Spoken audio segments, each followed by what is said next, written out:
Have you ever wondered what turns a tiny fish from icy waters into the pink gold on millions of dinner tables worldwide? Welcome to Farm Life Adventures. Today, we're diving into Norway, a land of snow-capped mountains, deep fjords, and, most importantly, the birthplace of over 1.5 million tons of salmon each year, accounting for more than half of the global Atlantic salmon supply. This isn't just a story about a massive industry worth nearly $12 billion in 2023. It's an extraordinary journey of nature, science, and human ingenuity. Are you ready? Don't forget to hit like and subscribe so you don't miss a single secret from the farm to your plate.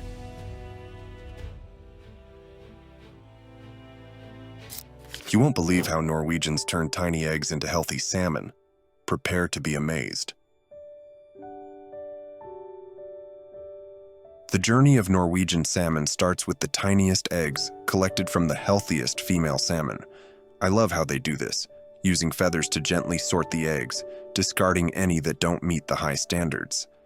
It sounds simple, but it's the first step to ensuring the incredible quality of the salmon we enjoy later.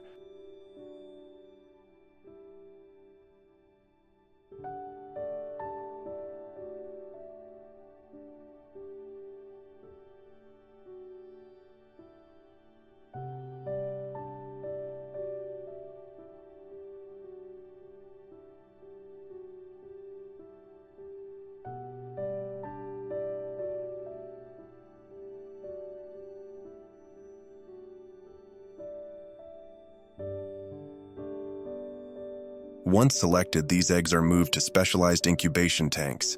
Clean, fresh water and a gentle flow are maintained constantly to protect the embryos.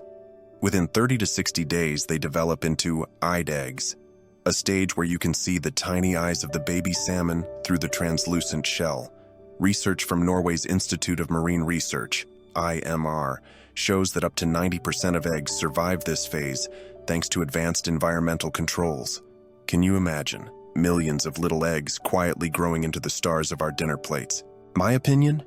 This stage is like a kindergarten for salmon. Norwegians don't just raise fish, they nurture them like kids. When the eggs hatch, the baby salmon carry a yolk sac, a natural food source that sustains them for the first few weeks.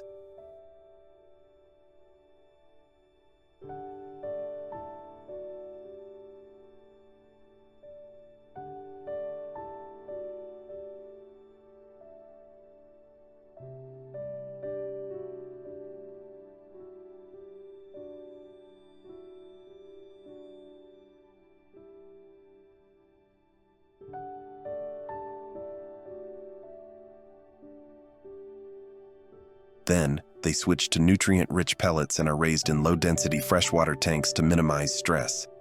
I came across a report from the UN's Food and Agriculture Organization, FAO, stating that low-density rearing boosts growth by 15% compared to traditional methods. Makes me wonder, could we apply this careful approach to other farms too? If you're enjoying this, hit that like button and share this video with your friends. And don't forget to subscribe to Farm Life Adventures for the next part, where we take the salmon to the open sea.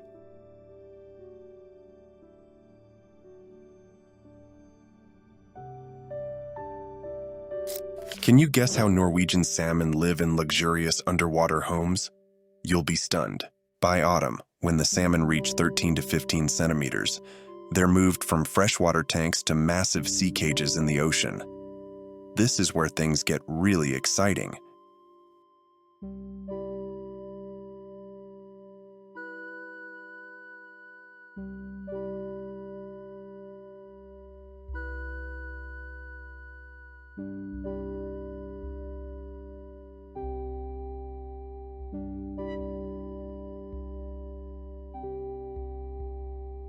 These cages are placed in deep waters with clean, oxygen-rich currents, mimicking the natural habitat of wild salmon almost perfectly.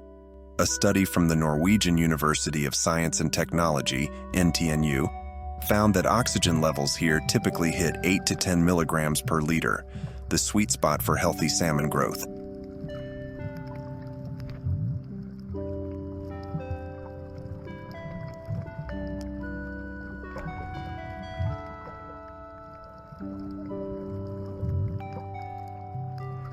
I've got to say, these sea cages are anything but ordinary. Made from corrosion-resistant materials, they're huge, allowing salmon to swim freely and positioned in areas with strong currents to keep the water pristine. My take? It's like a five-star resort for salmon. The freedom to swim not only keeps them healthy but also enhances the meat's quality, tender, flavorful, and packed with omega-3s. According to the American Nutrition Association, 100 grams of Norwegian salmon contains up to 2.3 grams of omega-3, 30% more than salmon from many other regions. Surprised yet? Technology plays a big role too. Norwegians use underwater sensors and surveillance cameras to monitor water quality, temperature, and fish behavior.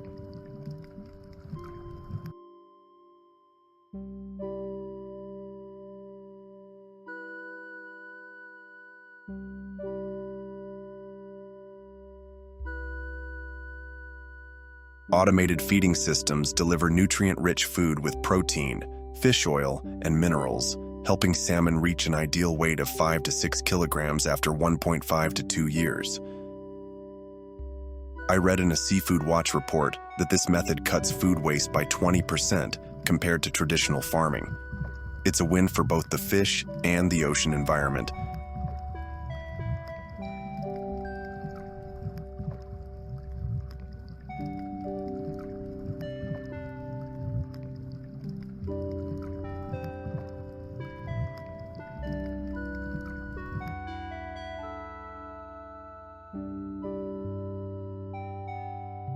Want to know how they harvest these salmon? Hit like and subscribe to Farm Life Adventures so you don't miss the next part. You won't believe how Norwegian salmon transforms into a delicious dish. Stay tuned.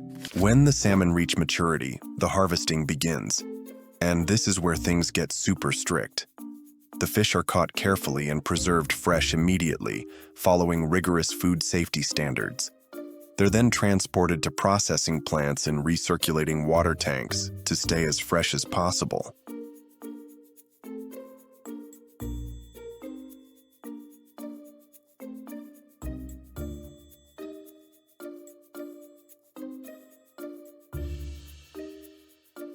At the plant, the salmon are cleaned, gutted, and thoroughly inspected. Whole fish are packaged at low temperatures or frozen right away to lock in flavor. But the real magic happens with filleting. Workers use specialized knives to remove the head and tail, then expertly slice the meat from the bones with pinpoint precision. Each 5 to 6 kilogram salmon yields about 2 to 3 kilograms of fillet, smooth, boneless pieces ready for your plate.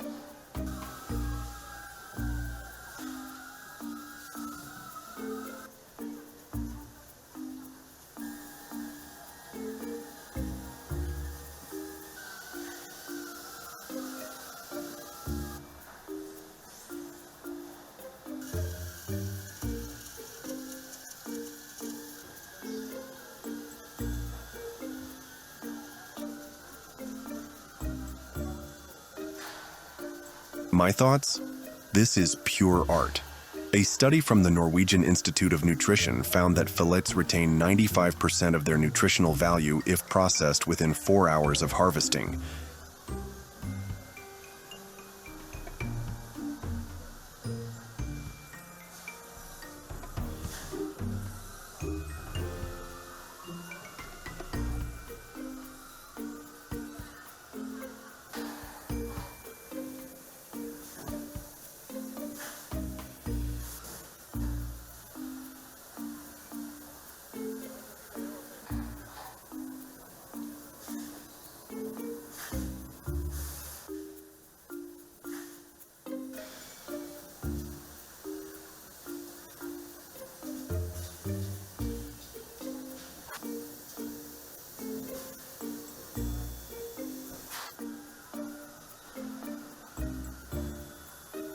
After cutting, the fillets are washed, double-checked, and vacuum-packed at 0 to 4 degrees Celsius to stay fresh for 7 to 10 days.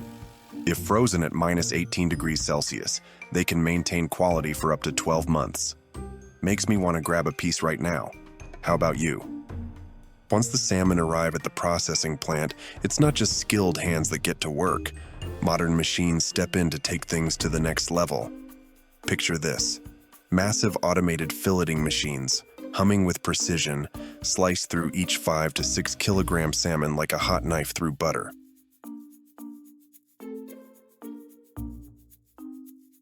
These high-tech marvels use laser-guided blades to remove the head, tail, and bones in under 10 seconds per fish, faster than any human could dream of. According to a report from the Norwegian Seafood Federation, some factories process up to 50 tons of salmon a day thanks to these machines. That's like filleting enough fish to fill a small swimming pool.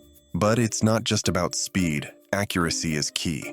Sensors scan each salmon to detect its size and shape, ensuring every cut maximizes the yield, leaving us with flawless 2 to 3 kilogram fillets. My take? It's like watching a sci-fi movie, except this tech is real and feeding millions.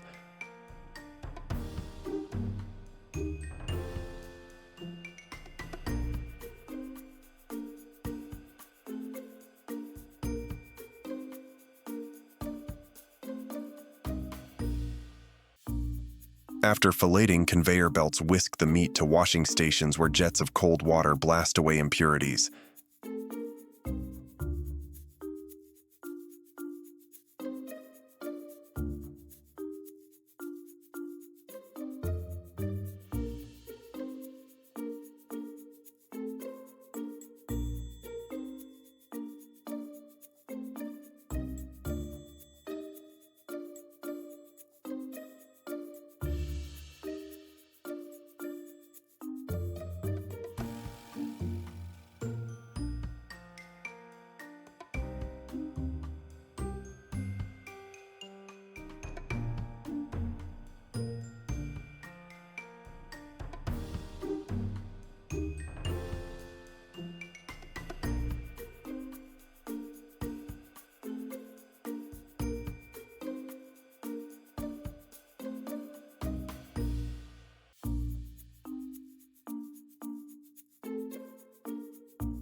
Then, automated packing systems vacuum seal the fillets at lightning speed, locking in freshness for the journey to your plate.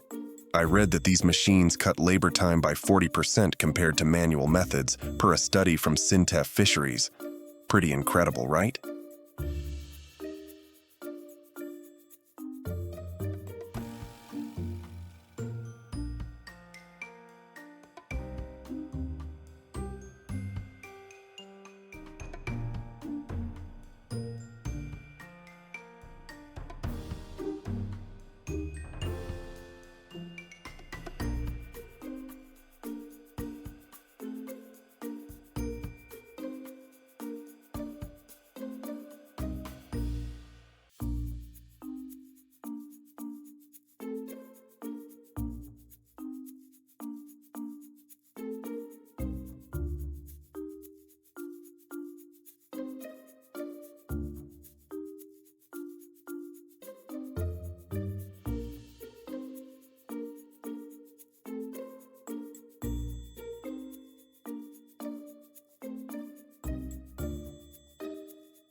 Some salmon is turned into smoked salmon, a luxurious treat I bet everyone loves.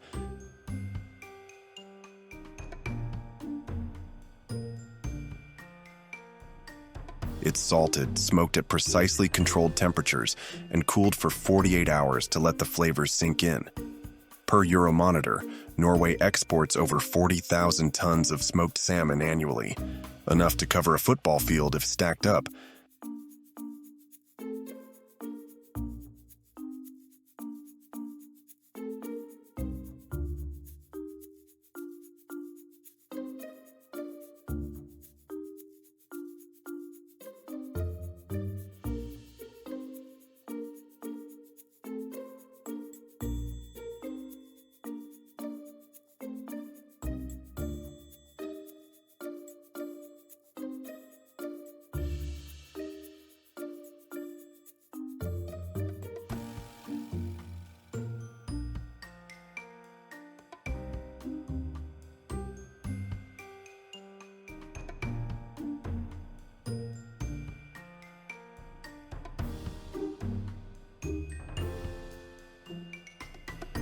If you love farm-to-table stories like this, give this video a like and subscribe to Farm Life Adventures. Today we're diving into a journey that 90% of meat eaters never think about, how a living cow transforms into that juicy steak on your plate. But this isn't just a production process. It's a story of life, technology, and secrets the meat industry might not want you to know. Are you brave enough to explore it with me? When you hold a steak in your hand, do you ever think about the long road it's traveled? It all starts in lush green pastures, where cows graze peacefully under the sun. But don't let that calm scene fool you. According to the U.S. Department of Agriculture, USDA, over 35 million cows are processed in U.S. meat plants each year. And to get there, they endure a stressful trip, transportation from farm to factory.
Personally, the first time I saw those cattle trucks rolling down the highway, I couldn't help but wonder, do they know what's coming?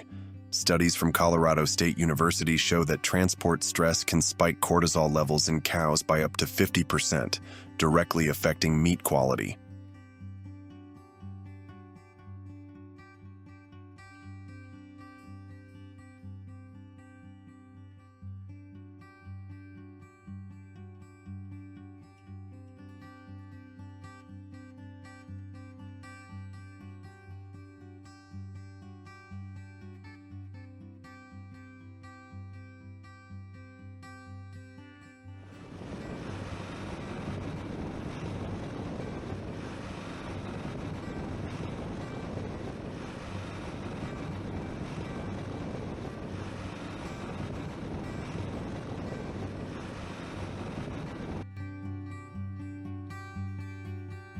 That's why upon arrival, cows are given a few hours to rest and decompress.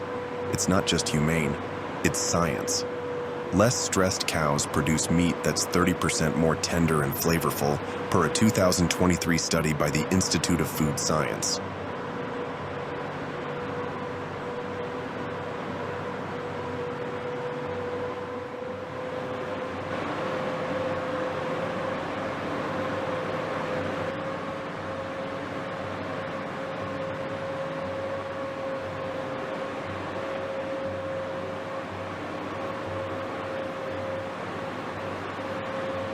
My take? I think this is a step the meat industry gets right, balancing product quality with a touch of compassion. But don't get too sentimental yet, because the story's just beginning. Curious about what's next? Drop a comment below and don't forget to subscribe. Now we're stepping into the most sensitive part, slaughter. I know some of you might think, oh no, I don't want to hear this. But trust me, this is something you need to know to truly understand the food you eat. The industry calls it humane slaughter, a term that sounds gentle, but what's the reality?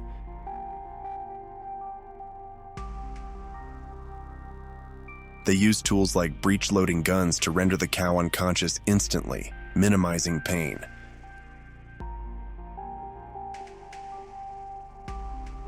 According to the American Humane Association, 95% of large U.S. plants use this method, with cows losing consciousness in just 2 to 3 seconds. But here's my question: is this really humane, or just a way to ease our consciences?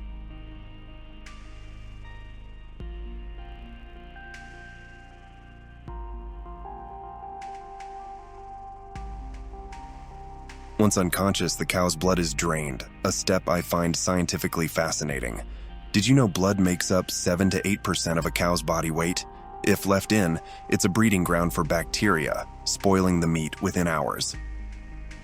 A 2022 Cornell University study found that proper blood drainage can extend meat shelf life by 20 to 25%. To me, this is a perfect blend of science and tradition, creating a quality product.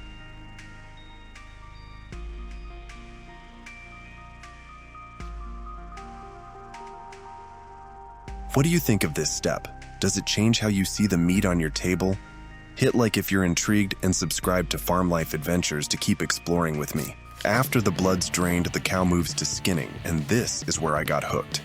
Watching skilled workers use knives and specialized machines to peel the hide without tearing the meat underneath is mesmerizing. It's not just a job, it's an art form. The National Meat Association reports that a skilled skinner can process up to 50 cows per hour while preserving 98% of the meat below.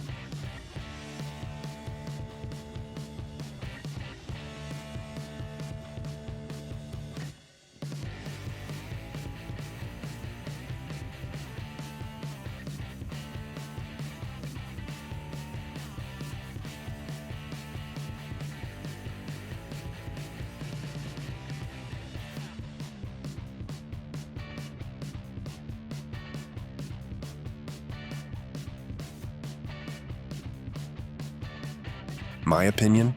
This shows how humans have elevated traditional skills to a new level with technology. But what's even cooler is what comes next. Organ harvesting. Heart, liver, kidneys, each is carefully removed. Fun fact, about 10% of US beef offal is exported to Asia, where it's a delicacy.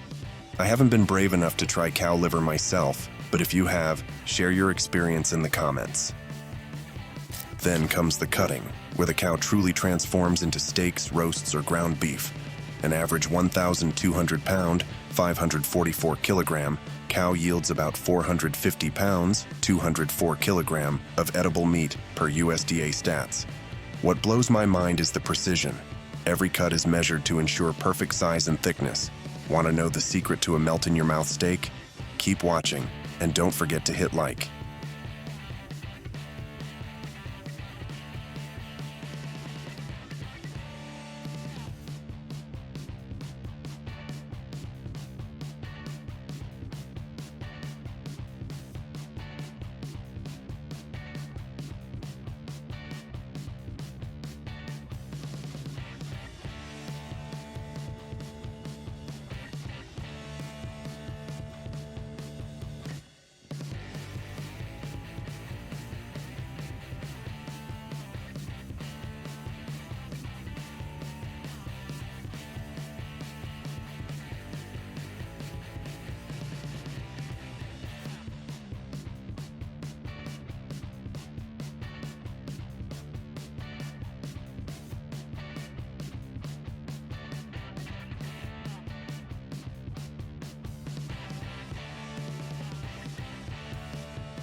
At this point, the meat's ready to reach you, but there's one final step: packaging.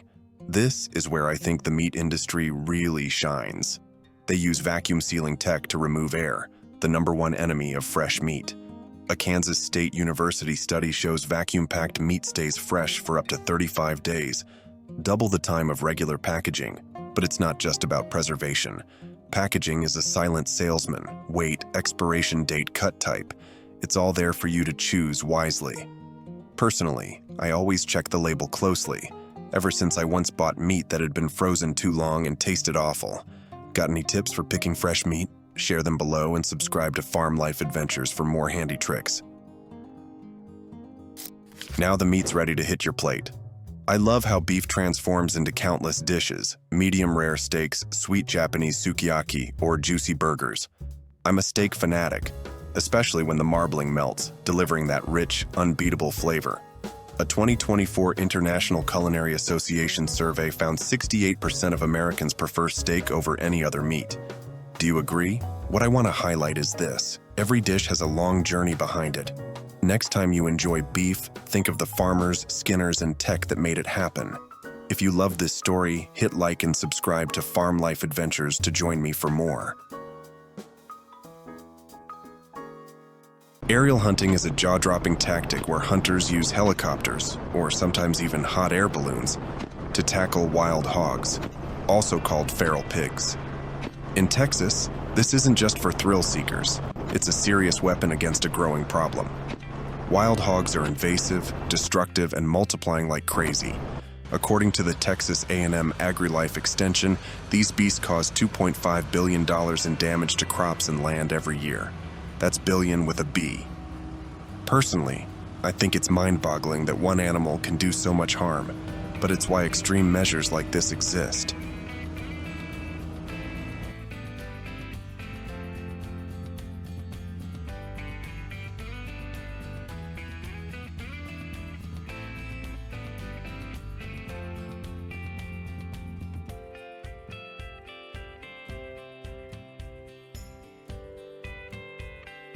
Take a company like El Yacon in Brand, Texas, for example. They've turned hog hunting into a high-flying mission, offering helicopter hunts that can take out up to 30 hogs in a single trip. I've watched videos of this, and let me tell you, it's intense. You're hovering over 100,000 acres of rugged terrain, spotting hogs that you'd never see from the ground. My take? It's like playing a real-life video game, but with stakes way higher than a high score. The aerial view gives hunters an edge, covering more ground and spotting hogs that blend into the brush. On foot, you're lucky to bag a handful. From the sky, it's a whole different ballgame.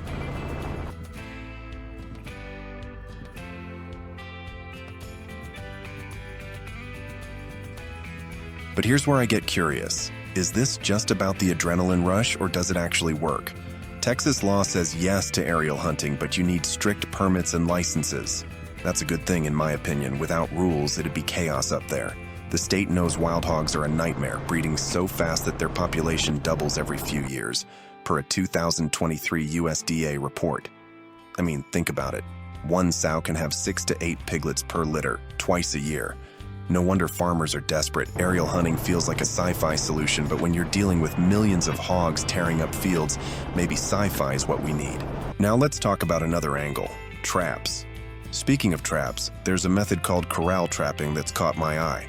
Studies, like one from Texas A&M, say corral traps are 4 times more effective than old-school single traps.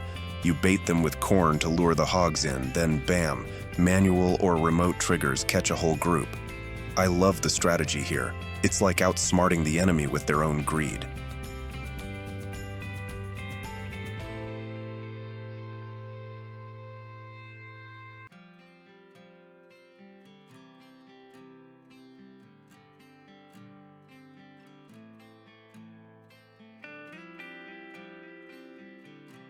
But compared to helicopters, I'd still bet on the Sky Squad. Traps are great for small areas, but hogs roam far and wide, millions of acres wide. That's where the aerial advantage shines.